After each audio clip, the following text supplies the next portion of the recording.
سب سے پہلے ایک ہی سوال ہے، پاکستان کے اندر ہو کیا رہا ہے؟ دیکھیے، جو سب سے اہم چیز ہو رہی ہے وہ تو یہ ہے کہ نون لیگ اسٹیبلشمنٹ سے مل کے حکومت تبدیل کرنے کی کوشش کر رہی ہے۔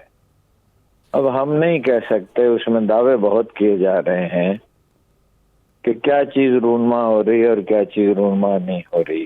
میری ذاتی رائے یہ ہے کہ اس وقت کوئی تبدیلی ملک میں استحکام کا باعث نہیں ہوگی، عدم استحکام کا باعث ہوگی۔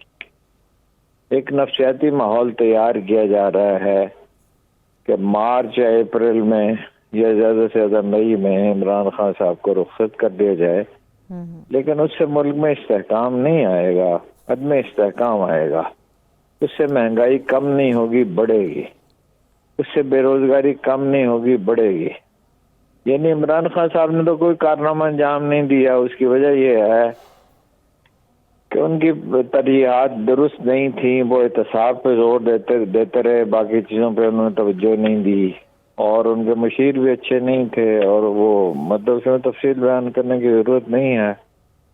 اس وقت ایک کرائسس کی صورتحال ہے جو پیدا ہو سکتا ہے، لیکن میرا ذاتی خیال یہ ہے، جہاں تک میں سمجھتا ہوں، ہو سکتا ہے میری رائے غلط ہو، کہ یہ ہوگا نہیں، اور یہ اسی طرح لشٹم پشٹم جو اردو میں کہتے ہیں کہ کسی نہ کسی لشٹم پشٹم سے مراد یہ کسی نہ کسی طرح یہ حکومت چلتی رہے گی، اور الیکشن جا کے اگلے سال ہی ہوں گے۔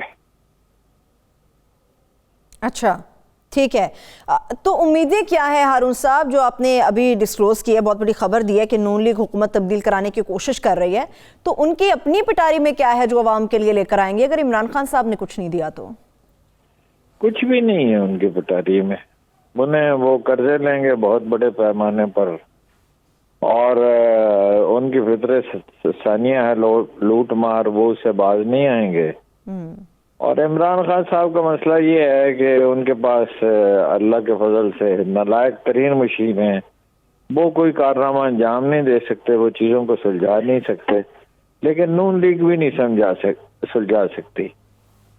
اور تیسری طرف پیپلز پارٹی ہے، اس کو اسے سپورٹ بھی نہیں ہے، یعنی وہ سندھ میں تو بہت دور کی بات ہے، باقی پنجاب، پختونخوا اور بلوچستان میں حکومت نہیں بنا سکتی، اور سندھ میں بھی اگر مردم شماری ہو جاتی ہے اور جینوئن الیکشن ہوتے ہیں، ان کے ڈپٹی کمشنر اور ڈی پی او ان کی مدد نہیں کرتے، اور جاگیردار ان کی مدد نہیں کرتے جو کریں گے، تو وہ سندھ میں بھی الیکشن نہیں جیت سکتے۔ تو ہم ایک عظیم تبدیلی کے دروازے پر کھڑے ہیں۔ وہ اس تبدیلی کی جہت کیا ہوگی، اس کی نوعیت کیا ہوگی، اور آخرکار وہ کیا نتائج پیدا کرے گی، وہ ابھی ہم اسے پریڈکٹ نہیں کر سکتے۔ ٹھیک ہے، لیکن اندازے کیا ہیں ہارون صاحب؟ کون طے کرے گا اور کب طے کرے گا کہ اس تبدیلی کے دروازے سے ہمیں گزرنا ہوگا؟ اسی کے لیے تو کوشش ہے۔ دیکھیے، میں یہ نہیں کہہ سکتا کہ کیا ہوگا، لیکن میں ایک بات جانتا ہوں، اس ملک کی بنیاد دو عظیم شخصیات نے رکھی ہے، ایک قائد اعظم نے اور علامہ اقبال نے، اور قرآن مجید کا قول یہ ہے جو ہم اس سے اخذ کرتے ہیں اور تاریخ تجربے سے اخذ کرتے ہیں اور سیرت رسول سے اخذ کرتے ہیں، تو خلوص کبھی ضائع نہیں ہوتا۔ پاکستان کو بہت بڑی امداد ملی ہے، افغانستان سے ٹیررزم اب اس طرح نہیں ہو سکتا۔ یہ ٹھیک ہے کہ ہم افغانوں سے کوئی زیادہ امید نہیں رکھ سکتے، لیکن چین چڑھ آیا ہے اور وہ انڈیا اب اس کا مسئلہ بن گیا ہے۔ دوسری بات، پاکستان پہ کوئی حملہ نہیں ہو سکتا۔ اور دوسری بات یہ ہے کہ اگرچہ ہماری پالیسیاں بہت ناقص ہیں اور ہماری معاشی پالیسیاں بہت بڑی تباہ کن ہیں، اور ہم اگلے برس میں کوئی آلموسٹ $32 بلین پے کرنے ہوں گے، لیکن پاکستان انشاءاللہ اس بحران سے نکل جائے گا۔ اچھا، میرا یہ خیال ہے کہ غیر متوقع واقعات رونما ہو سکتے ہیں، لیکن جو لوگ یہ سمجھتے ہیں کہ نون لیگ اقتدار میں آ جائے گی اور وہ کوئی کارنامہ انجام دے گی، میرا خیال ہے وہ ٹھیک نہیں سمجھ رہے۔ ٹھیک ہے۔ ٹھیک ہے، لیکن ہارون صاحب قرضوں کو لے کر یا جو ہم نے واپس کرنا ہے ان کو لے کر امریکہ کا کردار بڑا اہم ہے. ابھی میں شبر زیدی صاحب کو سن رہی تھی تو شبر زیدی صاحب کا خیال ہے کہ امریکہ کے ساتھ پاکستان کو بگاڑنی نہیں چاہیے. اس کی وجہ یہ ہے کہ اگر اسی طرح سے صورتحال رہی، ہماری پالیسیز ایسی رہیں تو پھر قرضے ہوں یا پھر امداد ہم نے واپس کرنی ہو یا IMF کے پاس جانا ہو، ہر 3 سے 4 سال کے بعد ہمارا ایک چکر لگے گا اور IMF کے سامنے ہمیں اپنا کشکول رکھنا پڑے گا. دیکھیے 4-5 چیزیں بہت اہم ہیں. ایک یہ کہ FBR کی تشکیل نو کرنی ہوگی، سول سروس کی تشکیل نو کرنی ہوگی، پولیس میں اصلاحات کرنی ہوگی، عدلیہ میں اصلاحات کرنی ہوگی. میرا نہیں خیال کہ عمران خان صاحب اس چیز کو سمجھ رہے ہیں، کیونکہ وہ ایسے لوگوں کے گھیرے میں ہیں جو انہیں اسٹیٹس کو برقرار رکھنے پہ اصرار کر رہے ہیں.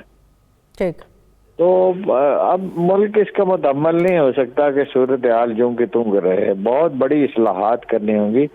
اگر یہ اصلاحات نہیں ہوں گی تو پھر کوئی حادثہ ہوگا اور ظاہر ہے پھر اس کے بعد خدا جانے کیا ہوگا. لیکن یہ کہ پاکستان کو ڈیسٹنی گورن کرتی ہے. پاکستان ہمیشہ کرائسس سے نکلتا ہے. 71 کے کرائسس سے نکل گیا، اس کے بعد جو کرائسس ہوئے ان سے نکل گیا. تو انشاءاللہ میرا یہ خیال ہے کہ اس بحران سے بھی ہم نکل جائیں گے. ہمارے سائنٹسٹ اچھے ہیں، ہمارے اور دوسرے ادارے اچھے ہیں، تو ہم اس سے نکل جائیں گے انشاءاللہ. بہت مشکل حالات ہیں لیکن ہم اس سے انشاءاللہ سرخرو ہوں گے. اور دوسری طرف یہ ہے کہ بھائی انڈیا جو ہے جو جس سے ہمیں سب سے بڑا خطرہ ہے اس پہ چین چڑھ آیا ہے. جی جی، ہمارا مسئلہ اب وہ نہیں ہے کہ اپنا بھارت اب ہم حملہ نہیں کر سکتا پاکستان پہ، اور حملہ کرنے کا تصور بھی بلکہ نہیں کر سکتا. افغانستان سے ٹیررزم نہیں ہو سکتا. تو میرا یہ خیال ہے کہ یہ 1-2 سال بہت مشکل ہیں، اس کے بعد پاکستان مشکلات سے نکل جائے گا. ٹھیک ہے انشاءاللہ تعالیٰ. لیکن ہارون صاحب یہ جو ضمنی الیکشنز ہو رہے ہیں ان کے اوپر بھی بات کرتے ہیں. یہ تو باہر سے خطرہ نہیں، خطرہ تو اندر سے ہے. جماعتوں کو خود ایک دوسرے سے بڑا شدید خطرہ ہے. یہ جو ضمنی الیکشنز ہو رہے ہیں ہارون صاحب، ابھی خانیوال کا ضمنی الیکشن ہوا، یہ کیا ہوا؟ یہاں بھی PTI ہار گئی ہے، نون لیگ کا کینڈیڈیٹ یہاں پر بھی جیت کے آئے. نہیں، وہ بڑی سمپل بات ہے. وسطی پنجاب میں نون لیگ کی میجارٹی ہے اور اپنا کس کی PTI کی نہیں ہے. اس میں 2-3 اہم فیکٹرز ہیں. ایک تو PTI نے ایک نفسیاتی ماحول پیدا کیا، پیپلز پارٹی نے ایک نفسیاتی ماحول پیدا کیا ہے کہ ہم بڑا کمال کر دکھائیں گے. وہ کوئی کمال نہیں کر سکتے. وہ پنجاب میں کوئی ایک سیٹ بھی نہیں شاید جیت سکتے، اور بہت کمال کریں تو سرائی کی بیلٹ میں 2-3 سیٹیں جیت لیں گے. اچھا، وسطی پنجاب میں نون لیگ کی میجارٹی ہے، شمالی پنجاب میں اور جنوبی پنجاب میں نہیں ہے. تو یہ ساری جو پولیٹیکل فورسز ہیں یہ الجھی ہوئی ہیں. نون لیگ بھی الجھی ہوئی ہے، PTI بھی الجھی ہوئی ہے، پیپلز پارٹی بھی الجھی ہوئی ہے، ایڈمنسٹریشن اسٹیبلشمنٹ بھی الجھی ہوئی ہے. اس لیے کوئی چیز پریڈکٹ نہیں کی جا سکتی. لیکن ہم ایک چیز پریڈکٹ کر سکتے ہیں کہ پاکستان جو اس کو ڈیسٹنی گورن کرتی ہے، اور انشاءاللہ حالات ٹھیک ہو جائیں گے فائنلی. اس لیے کہ پاکستان کے حق میں بہت سی چیزیں رونما ہوئی ہیں. جیسے میں نے آپ سے عرض کیا کہ افغانستان سے ٹیررزم نہیں ہو سکتا، برائے نام ہو سکتا ہے.